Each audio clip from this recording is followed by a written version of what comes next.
عليكم ورحمة الله تعالى وبركاته.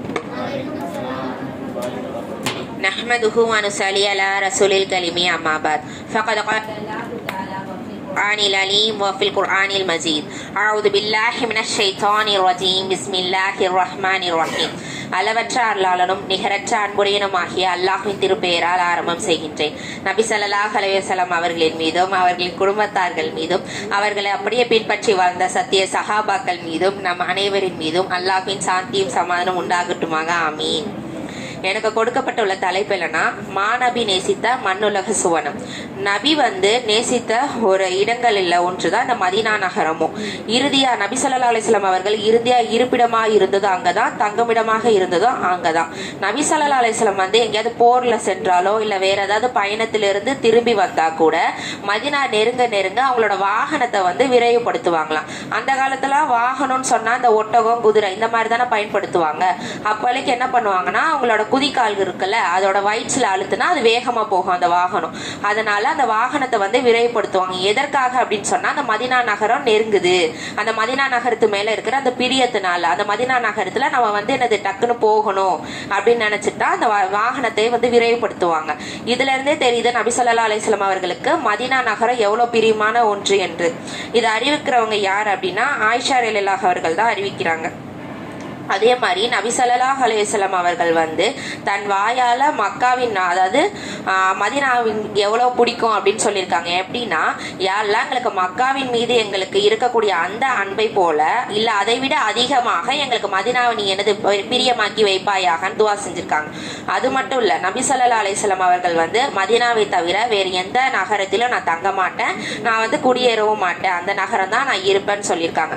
இப்போ ஒரு பள்ளத்தாக்கல மனிதர்கள் எல்லாரும் சென்றா கூட ஒரு பள்ளத்தாக்கல்ல சில பேர் செல்வாங்க, இன்னொரு பள்ளத்தாக்கல்ல அன்சாரிகள் சென்ற அந்த வழியில தான் நான் போகுவேன் அப்படின்னு சொல்லுவாங்க. அந்த அளவுக்கு அவங்க நேசித்தவர்களா இருந்தாங்க. அல்லாஹ் திருக்குரான்ல மக்காவை பத்தி அல் பலத் என்று சொன்னானா, மதினா அந்தார்னு சொல்லியிருக்கான், அதாவது முஸ்லிம்களுக்கான வீடு என்று சொல்லியிருக்கான். உலகத்துல எங்க எல்லா முஸ்லிம்களுக்கு எந்த முஸ்லிம்களுக்கு வீடு இல்லையோ, சில அந்த காலத்துல முஸ்லிம் அதாவது இஸ்லாத்தை ஏற்றுட்டாலே அந்த நகரத்துல இருந்து வெளியேற்றிடுவாங்களா, அந்த மாதிரி இருக்கிறவங்களா இருக்கட்டும், விரட்டப்பட்டவங்களா இருக்கட்டும், ஒதுக்கப்பட்டவங்களா இருக்கட்டும், நாடோடிகள்லாம் இருப்பாங்களா, இந்த மாதிரி எல்லாருக்குமே நீ இந்த இடத்துக்கு வாங்க, உங்களோட வீடா இருக்கும், உங்களோட செல்வமா இருக்கும் அப்படின்னு சொல்லிட்டு அன்சாரிகளை அழைக்கிறார்கள். அல்லாஹ் சொல்றான், இந்த வீட்டுல வசிக்க கூடியவர்கள் இந்த வீட்டை தங்களோட வீடாக ஆக்கி கொண்டவர்கள் ஈமானை உள்ளடக்கியவர்கள். அது மட்டும் இல்ல, மதீனாவாசிகள் நாடோடிகளை நேசிச்ச மாதிரி எந்த ஒரு சமுதாயமும் நாடோடிகள் நேசிச்சு கிடையாது. அது மட்டும் இல்ல, அவங்களோட செல்வமா இருக்கட்டும், அதாவது அரசாங்கத்தோட சொத்து கிடையாது, அவங்களோட செல்வத்தை தகுந்து அதாவது பிரிச்சு ஒவ்வொருவங்களுக்கா கொடுத்துருக்காங்க. அந்த அளவுக்கு அன்சாரிகள் செஞ்ச மாதிரி வேற எந்த சமுதாயமும் முன்னாடியே செய்யல, அவங்களுக்கு பின்னாடி எந்த ஒரு சமுதாயமும் செஞ்சது கிடையாது. அதே மாதிரி தங்களை விட தங்களுக்கு ஹிஜ்ரத் செய்து வந்தவங்களை தான் அவங்க மனப்பூர்வமா நேசிச்சிருக்காங்க. அது மட்டும் இல்லாம அல்லாஹ் சொல்லி காட்டுறான், தங்களுடைய வறுமை பட்டினிலும் அந்த முஹாஜிர்களுக்கு முன்னுரிமை கொடுத்தார்கள் என்று அல்லாஹ் அவர்களுக்கு சான்றளிக்கிறான். நம்மளா இருந்தா என்ன பண்ணுவோம், எங்ககிட்டே ஒண்ணுமே இல்லையே, நாங்க எப்படி அவங்களுக்கு கொடுப்போம்ட்டு அந்த இடத்துல நம்ம விவாதம் பண்ணியிருப்போம். ஆனா அந்த மாதிரி எதுவுமே பண்ணாம அன்சாரிகள் அந்த மாதிரி எந்த ஒரு நினைப்பும் இல்லாம அவங்களுக்கு பகிர்ந்து கொடுக்கறவங்களாதான் இருந்தாங்க.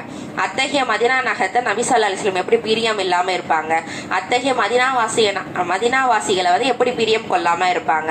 அது மட்டும் இல்ல, நபி ஸல்லல்லாஹு அலைஹி வஸல்லம் அன்சாரிகளை பார்த்து சொல்லியிருக்காங்க, நீங்கள் தான் மக்கள் எங்களுக்கு ரொம்ப பிரியமானவங்கன்ட்டு அவங்கள பார்த்தே சொல்லியிருக்காங்க. அது மட்டும் இல்லாம அந்த மதீனா நகரத்துல அல்லாஹுடைய தூதர் அவர்களுக்கு மஸ்ஜித், அதாவது அதற்கு பின்னாலையும் அந்த மஸ்ஜித்லயே ஒரு விசேஷமான இடம் இருக்கு. அந்த மஸ்ஜித்ல ஒரு முறை நம்ம தொழுதோனா 1000 முறை தொழுதற்கு சமமாகும். நபி ஸல்லல்லாஹு அலைஹி வஸல்லம் சொல்லியிருக்காங்க, ஹரம் ஷரீஃபினுடைய தொழுகையை தவிர மற்ற இடங்கள்ல தொழுகையை விட அந்த மஸ்ஜிது நபவியில தொழுகிறது 1000 தொழுகையை விட சிறந்ததா இருக்கு என்று சொல்லியிருக்காங்க.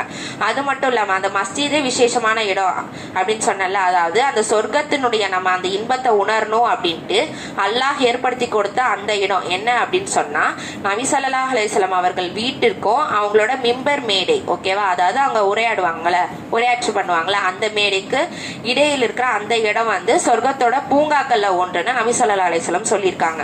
இதை யார் அறிவிக்கிறாங்கன்னா அபூ ஹுரைரா ரலியல்லாஹு அவர்கள் வந்து அறிவிக்கிறாங்க. இத்தனை சிறப்புடைய அந்த மதீனாவை நபி ஸல்லல்லாஹு அலைஹி வஸல்லம் மாபெரும் நேசத்திற்கு காரணங்கள்ல ஒன்று என்ன தெரியுமா? அல்லாஹ் வந்து குபா என்ற ஒரு சிறிய கிராமத்தை வைத்திருக்கான். அங்க முக்மீன்கள் ஒரு மஸ்ஜிதை கட்டி எழுப்பியிருக்காங்க. அந்த குபா மஸ்ஜித் அதனோட வரலாறு என்னன்னா, நபி ஸல்லல்லாஹு அலைஹி வஸல்லம் ஹிஜ்ரத் செய்து வராங்கன்னு கேள்விப்பட்ட உடனே நபி ஸல்லல்லாஹு அலைஹி வஸல்லம் அவங்களை நம்ம வரவேற்கணும்ட்டு நபி ஸல்லல்லாஹு அலைஹி வஸல்லம் அவர்கள் மதீனாவிலே வரவேற்று அழைத்து செல்றதுக்கு அன்சாரிகளோட உள்ளங்கள்லாம் எப்படி சொல்றது துடிச்சிட்டு இருந்துச்சான். எப்படியாவது நபி வந்து நம்ம கூட்டிட்டு வந்துடணும்ட்டு. அதே மாதிரி நம்மளுடைய வீட்டிற்கு இப்ப விருந்தாளி வராங்கன்னு வச்சுக்கோங்களேன், அந்த விருந்தாளி வந்து ரொம்ப பணக்காரங்களா இருந்தாங்கன்னா அவங்களால நமக்கு என்ன பயன், அவங்க நம்மளுக்கு எவ்வளவு செய்வாங்க, இல்ல அவங்களால நம்மளுக்கு ஏதாவது தீமை ஏற்படுமா சிரமம் ஏற்படுமா என்றதெல்லாம் நம்ம யோசிப்போம். ஆனா நபி ஸல்லல்லாஹு அலைஹி வஸல்லம் அவங்க வருவதற்கு பல காலத்துக்கு முன்னாடியே கொஞ்ச நாளுக்கு முன்னாடியும் பல பேர் வந்தாங்க, அதுக்கப்புறமும் பல பேர் வரவும் இருக்காங்க. இப்போ அந்த சிறிய கிராமத்துல இவ்வளோ பேர் வராங்கன்னு தெரிஞ்சாச்சுன்னா அவங்களோட மனநிலை எப்படி இருக்கும்? அவங்களுக்கு வந்து உணவு கொடுக்கணும், சாப்பாடு கொடுக்கணும், அவங்க பிள்ளை குட்டிகளோட வருவாங்களே, இவங்களுக்கெல்லாம் நம்ம என்ன பண்றது, அந்த மாதிரி யோசிக்காம அவங்கள வரவேற்கிறதுக்கு ஒரு மஸ்ஜிதை கட்டியே வரவேற்றாங்க. அதனால அல்லாஹ் வந்து அவங்கள புகழ்றான், நபியே ஒருபோதும் அந்த மஸ்ஜிதில் நின்று வணங்காதீர், முதலில் நாளிலிருந்து இறையச்சத்தின் மீது அடித்தளமிட்ட ஹுமத் அல்லது குபா மஸ்ஜிதில் நின்று நீங்கள் வணங்குங்கள், மிக தகுதியானது. அதில் சில ஆண்கள் இருக்கிறார்கள், அவர்கள் அதிகம் பரிசுத்தமாக இருப்பதை விரும்புகின்றனர், அல்லாஹ் மிக பரிசுத்தமானவர்கள் மீது அன்பு வச்சிருக்கான்னு சொல்றாங்க. அந்த கூஃபாவாசிகள் வந்து சுத்தத்தை ரொம்ப அதிகமா விரும்பக்கூடியவர்களாக தான் இருந்தாங்க. நபி ஸல்லல்லாஹு அலைஹி வஸல்லம் அவர்கள் வந்து அந்த கூஃபாவாசிகள் காட்டிய அந்த அன்பாக இருக்கட்டும், அவங்க தங்களுக்கு செஞ்ச ஒரு சிறிய தியாகமா இருக்கட்டும், ஒரு பேரித்த மரத்தோட கொட்டை அந்த கிளை இருக்குல்ல அதை வச்சும் இந்த மண்ணை குழப்பி அந்த களிமண் மாதிரி அந்த மாதிரிலாம் செஞ்சு ஒரு மதரசாவை வந்து கெட்டியிருக்காங்க. வெறும் அல்லாஹ்க்காக வணங்குறதுக்காக மட்டும் ஒரு மதரசாவை கெட்டியிருக்காங்க. இப்ப இருக்கிற மாதிரி நம்ம ஆடம்பர மதரசா அந்த மாதிரிலாம் இல்லாம சாதாரணமா எளிமையா அல்லாஹ்வை வணங்குவதற்காக மட்டுமே அந்த மதரசாவை கெட்டினாங்க. நபி ஸல்லல்லாஹு அலைஹி வஸல்லம் அவர்கள் அங்க தங்கி ஓய்வெடுத்து சில நாட்கள் ஓய்வெடுத்துட்டு அதுக்கப்புறம் தான் செல்வாங்களாம். அந்த அளவுக்கு அந்த மதரசா மேல நபி ஸல்லல்லாஹு அலைஹி வஸல்லம் பிரியம் இருந்துச்சு. குபா மசூதியில தொழுவது வந்து உம்ராவை போன்றது. அதற்கு சிறப்பை பத்தி சொல்றாங்க, உம்ராவுடைய நன்மை கிடைக்கும் என்பதாக மற்றொரு ஹதீஸ்ல வந்திருக்கு.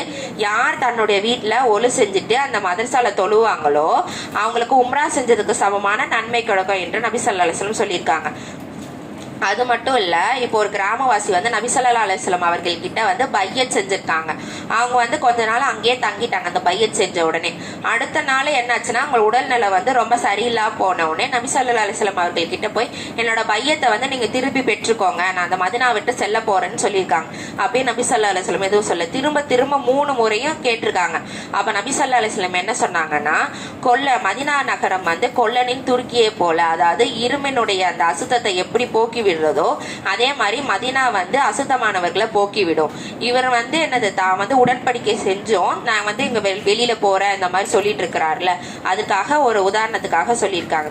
இவ்வளவு உயர்ந்த நகரமாக இந்த மதீனா நகரத்தை நபி எப்படி நேசிக்காம இருப்பாங்க? முஸ்லீமா இருக்க நம்மளே எப்படி நேசிக்காம இருப்போம்? அது மட்டும் இல்ல, ஈமானோட ஒரு ஒதுங்குமிடமா நபி ஸல்லல்லாஹு அலைஹி வஸல்லம் அவர்கள் மதீனாவை குறித்து சொல்லியிருக்காங்க. எப்படி ஒரு பாம்பு வந்து பொந்த நோக்கி ஒதுங்குதோ அதே மாதிரி ஈமான் வந்து மதீனாவை நோக்கி ஒதுங்கினோம் என்று சொல்லியிருக்காங்க. அது மட்டும் இல்லாம நபி ஸல்லல்லாஹு அலைஹி வஸல்லம் வந்து அவங்க இறுதியாக இறந்து அவர்களோட உடல் அடக்கம் செய்யப்பட்டு இருக்கக்கூடிய நகரம் தான் இந்த மதீனா நகரம். அங்க மஸ்ஜிது நபவிக்கு செல்வார்கள். தொழுகவென்ற எண்ணத்துல சென்று பிறகு நபி ஸல்லல்லாஹு அலைஹி வஸல்லம் அவர்களுக்கு சலாம் சொல்றதா இருக்கட்டும், அவங்களோட 2 தோழர்களுக்கு சலாம் சொல்றதா இருக்கட்டும், இதெல்லாம் ஒரு விரும்பத்தக்க ஒரு சிறந்த காரியமா தான் இருக்கு.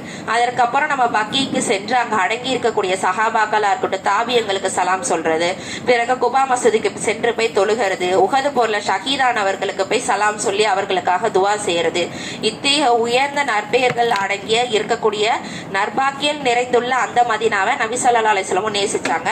அந்த நேசத்தின் அடிப்படையில் நாமும் மதீனாவை நேசிக்கணும். அந்த புனிதமான மதீனா நகரத்திற்கு செல்லக்கூடிய வாய்ப்பை அல்லாஹ் உங்களுக்கும் எனக்கும் அருள் புரிவானாக. ஆமீன். வாஹிரு தாஃவானா அல்ஹம்துலில்லாஹி ரப்பில் ஆலமீன். அஸ்ஸலாமு அலைக்கும் வரஹ்மத்துல்லாஹி தஆலா வபரகாத்துஹு.